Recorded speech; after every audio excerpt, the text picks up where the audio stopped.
We've seen that with CO2 emissions are very hard to, they're hardly felt or seen, and therefore very easy to ignore by climate skeptics. But unfortunately, most of us have seen or felt their effects, either in terms of increased droughts or more severe floods.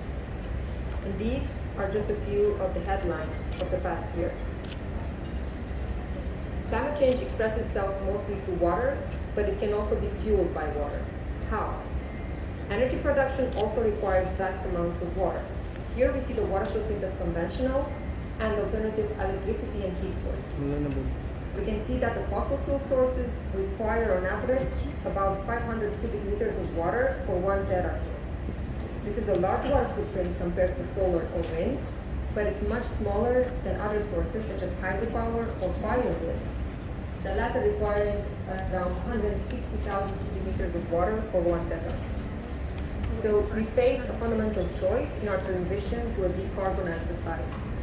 Are we going to turn to the left, increasing our water consumption, or do we turn to the right, achieving both decarbonization and sustainable water consumption?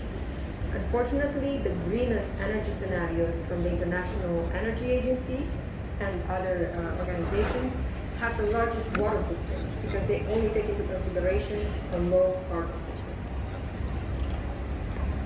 But the relation between climate change and water doesn't express itself only through the water-energy nexus. Everything we produce and consume requires water, and as global citizens, our direct water footprint is only 3% of our total water consumption. 97% of our water footprint actually lies hidden in the products and the services that we use. To understand our indirect water footprint, we must also understand the concept of virtual water. As the term suggests, virtual water does not refer to the physical water content in a product, but to the amount of water resources that were used to produce that product, also called embedded water. And with the global trade in goods and services, we now also speak about a global virtual water trade. The implications of this are both positive and negative. While producing countries run the risk of water scarcity and pollution for the sake of exports to consumer countries, as Professor Ari said, appreciating the global dimension of freshwater resources can be seen as a key to solving some of today's most pressing water issues.